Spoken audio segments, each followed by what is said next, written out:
Hi everyone, this is Zunker Chapter 8 on being an ethical career counselor. So in this chapter, we're going to encounter different types of situations and then we want to see how you would react.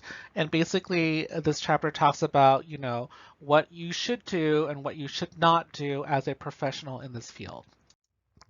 The National Career Development Association, also known as the NCDA, in 1997 says that we have a moral dimension as a counselor relationship and behavior.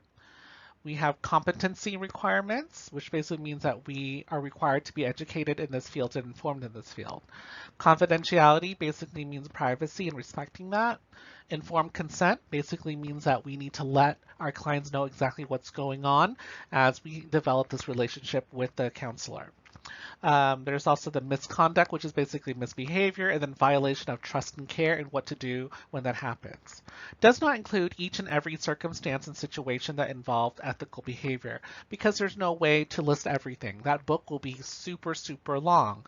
So what it's saying is that in general, these are the typical ways that we expect you to behave or not do when you are in this field, to establish patterns of action that help them respond appropriately to all client needs. And the intent of the standard is so that you will follow them and we all do it so that it's all within similar behaviors.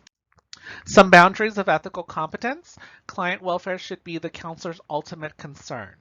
Practice within the boundaries of their competence, which basically means that you, again, should work within what you know, what you're trained to do.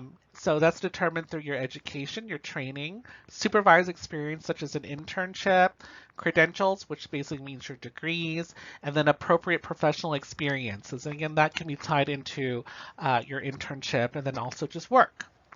You want to pay attention to the principles of integrity, professional and social responsibility, and then respect for the individual's rights and dignities of your client.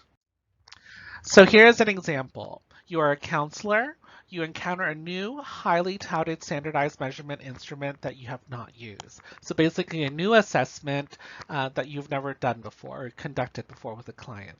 It turns out that this is a very complex instrument that measures personality variables that are indicative of levels of career maturity and career choice indicators. Even after reading the technical manual carefully, you are still not certain of the instrument's appropriateness and the most effective method for interpreting the results. So what do?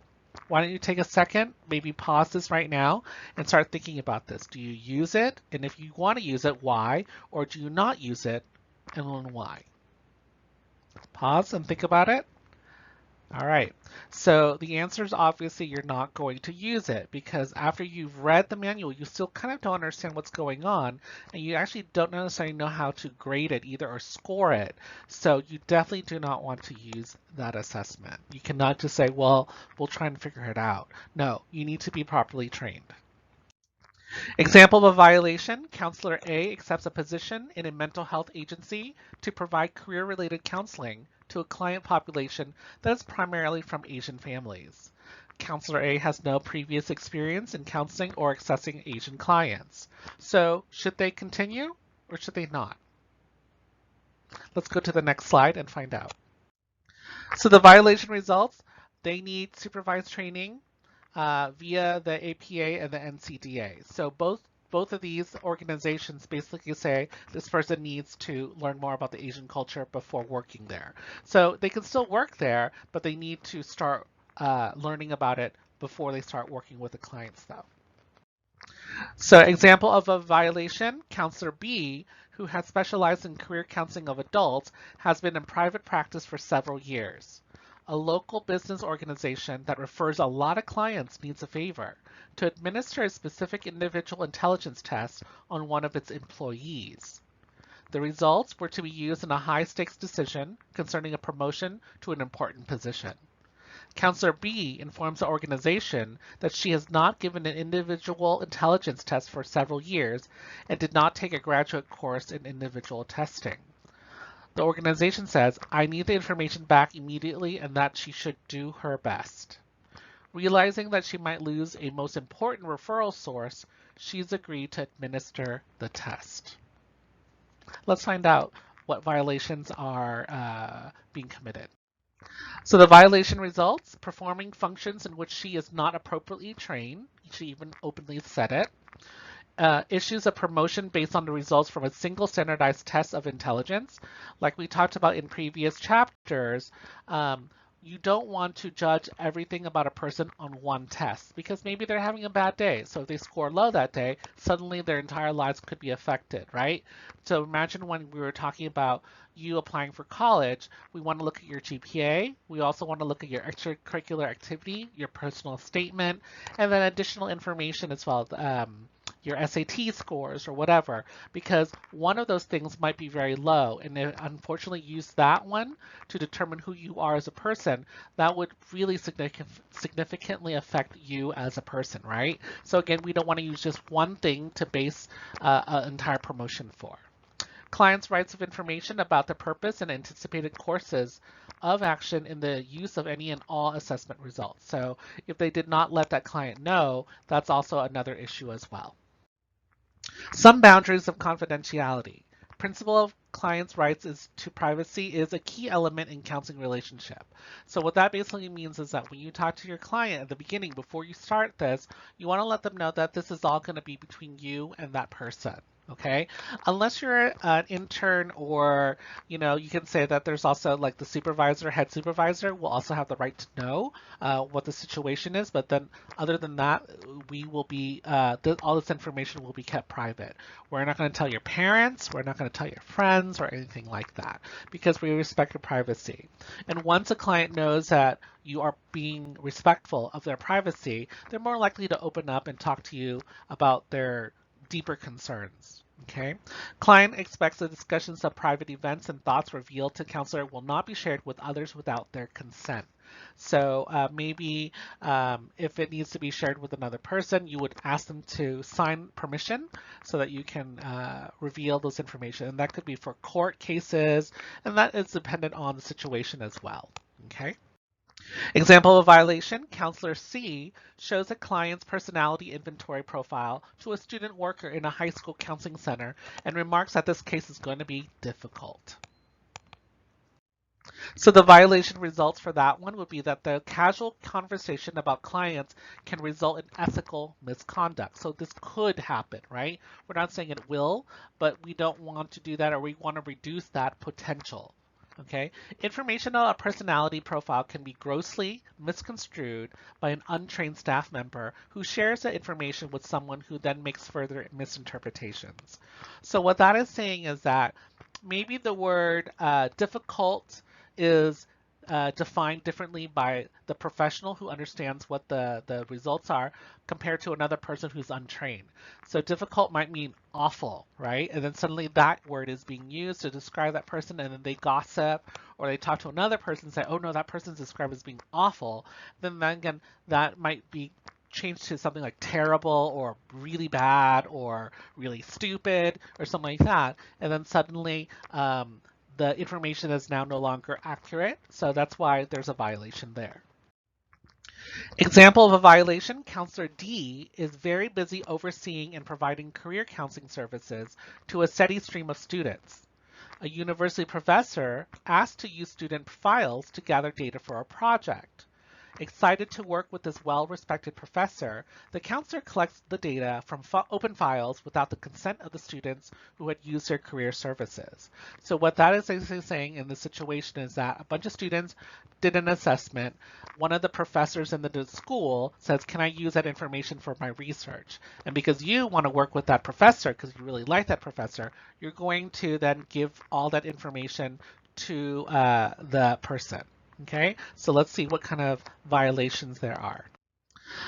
Only make data available with the student's permission. So you actually need to ask that student, say, is it okay if we use your information and give it to this specific professor?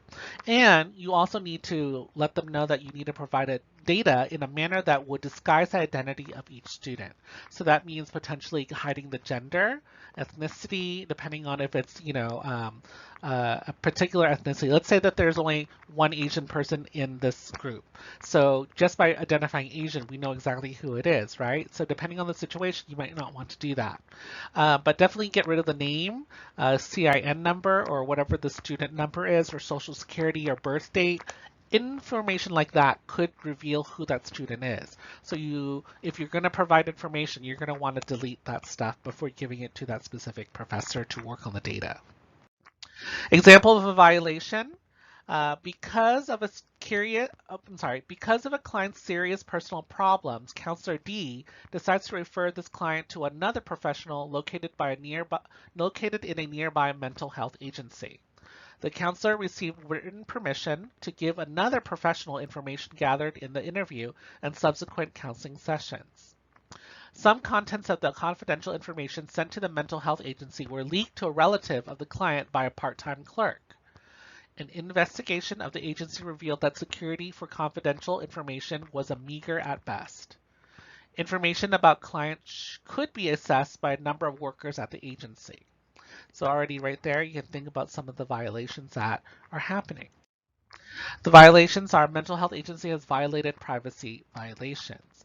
Because of the way that they were given to the other person, it is then your fault if you were the person involved here that other people were able to open it up and get it. You need to deliver it in a way where you know that it is your best abilities that is private and confidential to your client. So that means maybe delivering it yourself to that place as opposed to giving it to a messenger at the workplace who can open it up and read stuff and then suddenly leak it because they know who that person is. Okay, referring counselor violated client confidentiality by not making certain that defined policies were in place that would ensure the confidentiality of client information. So that might mean some sort of laws like HIPAA laws that talk about privacy and stuff like that. We need to make sure before we give it to them that they follow the same set of rules that your agency does. Some boundaries of informed consent. So informed consent is disclosure by the counselor of important information the client needs in making the decision as to whether he or she is to start counseling. So informed consent happens at the beginning of counseling, before you start doing counseling. You need to let them know what's going on, all the information, and then they can say, okay, I do want to do counseling with you or career counseling with you or whatever it is. Okay, they have the choice to not do it or to do it. Free consent, a client agrees to engage in counseling without coercion. Clients have the freedom to choose to participate in certain counseling activities. Important to have good relationships with your client. So at the middle of counseling, a client might say, you know what, I've decided I don't want to do anymore. You can't force them to stay there unless there's certain circumstances such as mandated, which basically means that you need to do this or you can go to jail or you get kicked out of school, whatever the situation is when it comes to the mandated version of it.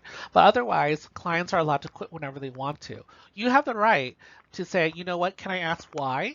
So that I can fill out my data to say client decided no longer because no longer wanting to have counseling or career counseling because of reason A, B, and C. So that's not mysterious. So that's something that you can do, and then you can always say, you know, and if you change your mind and you want to return, you are free to come back and receive the services again later on. Informs the client. So inside an informed consent, these are generally the things that are included.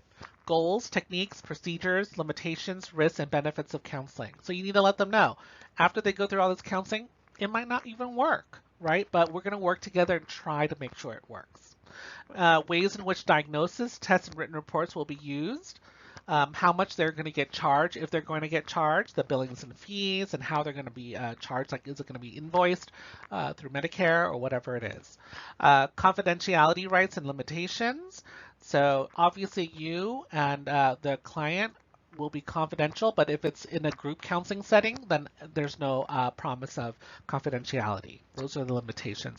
Or if in situations where everyone is pulled into court to do some sort of, you know, testimony, that might also be a limitation. Involvement of supervisors or additional mental health professionals, counselors' training status, clients' access to records. They are allowed to request their records if they want to. Client rights to choose a counselor and to be active in treatment planning. Client's right to refuse counseling and the implications of that refusal.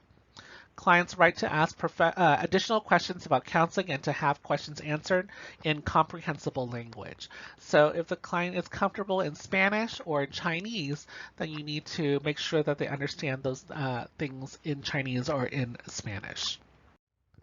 Delivered in both oral and written form using language that is reasonably understandable to the client. That's why it's always really important to ask a client whether or not their native language is what they prefer over English, if that is the situation. You want to give them a copy of it so they can review it later on if they want to. Sometimes people actually ask their clients to sign the informed consent so that we both have proof that this person has gone through. But in your case notes, you'll also write down that you reviewed it with the client and you gave them a copy, and you also asked them if they had any questions at all and that you were able to answer them. So you want to discuss experimental counseling techniques, electronic recordings if you're going to record them, and observing counseling sessions. Maybe people are going to observe through a two-way mirror of some sort, like kind of like hidden glass. That might happen for observation purposes and stuff like that. So if that happens, then you're going to let them know. Okay. Additional considerations apply to minors because they need to also have their guardians be aware of this. Then usually the guardians will also have to sign paperwork. People with diminished capacity, which basically means sometimes there are people with mental illness that or cognitive challenges that prevent them from really understanding. So again, they might have an advocate there or a guardian person there to also be consenting adults in the situation. And then court mandated counseling. That's again if they don't do this counseling, they might go to prison or whatever it is that might be the alternate.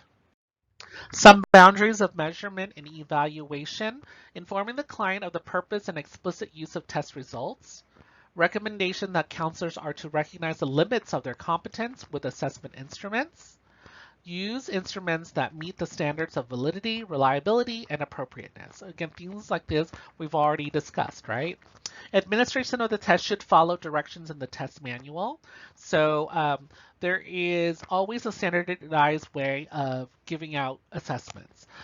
Take a little memory jog with me back to maybe your high school.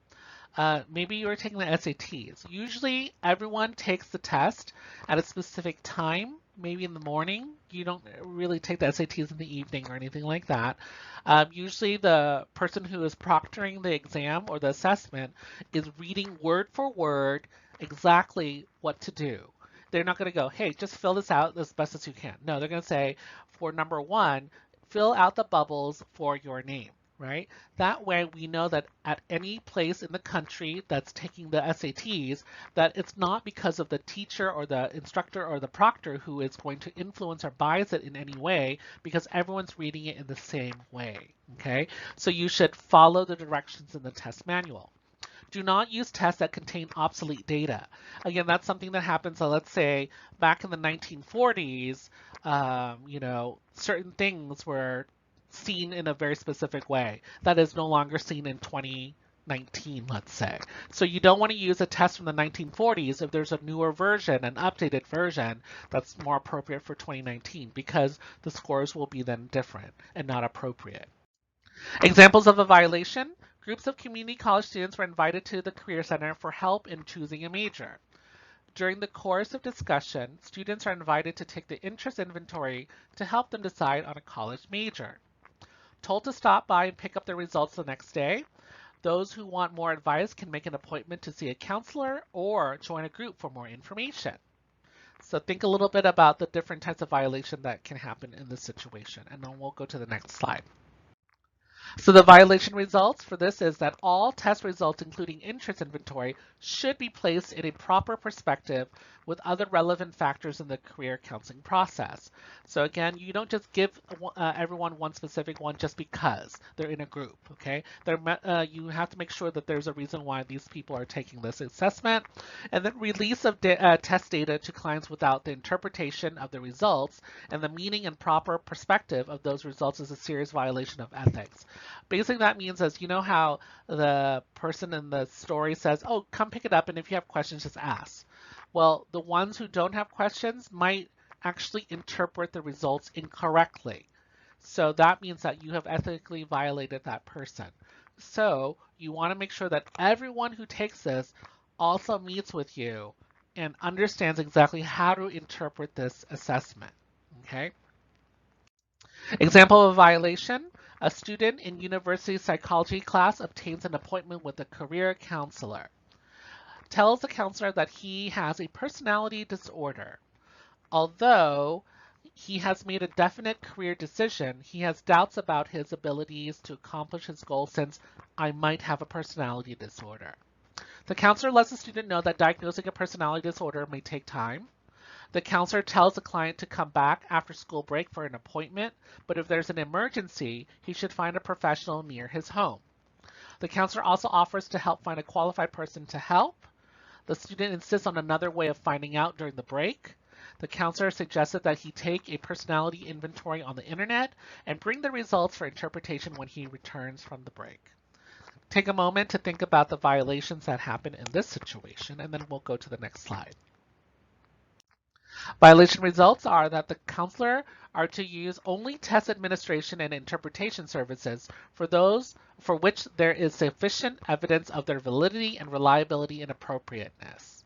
Okay, so again, you can't just tell a student to just take some personality assessment online and see if it tells you if you have a personality disorder. That's very, very unethical because you don't know if that thing is real. We can all create a website and then say, hey, take the survey and see whether or not you have a specific disability. And it could be totally wrong questions, inappropriate questions that have no validity and no reliability, right? So again, that's why that's one major issue. Counselor had insufficient information about the personality disorder and was in no position to suggest any standardized testing at all. So if that student thinks that they have a disability, they should go get that evaluated first before any type of assessment is given to them because it might not necessarily be appropriate for this person to take this assessment. And so their scores might be low, and then that might also affect them because they think that they are below average or whatever, when really it isn't. It's because they have a personality disorder that prevents them from scoring appropriately. Some NCDA guidelines for using the internet is on page 214 to 215. I want you guys to basically review those things, but I wanted to let you know, here are some examples of what we're saying when it comes to guidelines, okay? Number one, counselors are to evaluate websites and other services to make certain they have been prepared by professional career counselors. The developer's credentials and qualifications should be evaluated. So that's one guideline for using the internet. Guideline number two is that counselors are to have knowledge of free public access points to ensure that all clients have the advantage of internet career related services. And it goes on for another page worth of guidelines that I want you to review on your own time. Some ethical implications of using peer helpers. Confidentiality may be an issue with peer counselors. Peer counselors are basically people that are in the same situation as that student, and so they might not necessarily be completely educated enough to do certain things. So you cannot necessarily always depend or trust a person who is a peer counselor. You need to work with them and find out. Inform of the responsibilities and oversight of professional directors or peer counseling programs. Again, you want to make sure that the quality is there for you so that you can trust it. A model for ethical practice. So what happens when you encounter a breach of ethical standards? These are some of the things that they say in the book that is typically recommended. Develop ethical sensitivity, so you got to learn about ethics. Clarify facts, stakeholders, and the socio-cultural context of the case. So pay attention to all the things that are relevant and factual in the situation. Define the central issue and the available options. So basically make a list of what's going on and then the pros and cons or the possibilities that are happening. Refer to professional standards and relevant laws and regulations. So if you guys have a policy book of some sort, you want to look at it, read through it, and see if there's anything that talks about the situation. Search out ethics scholarship, which basically means, look for things that discuss a specific type of situation, research or other books that talk about that ethic. Apply ethical principles to the situation. So now that you have all your information, put it into your situation. Consult with the supervisor and respected colleagues. Deliberate and then decide. So basically now talk about the consequences, the pros and cons, and then make a decision. Inform the supervisor, implement and document decision-making process and actions, and then reflect on the experience. Okay, so this is a really good chapter that talks about the ethics component, which are the good and the bad, or the things that might be a little uncertain, and how you make a decision on how to deal with this. All right, that's it. Bye-bye.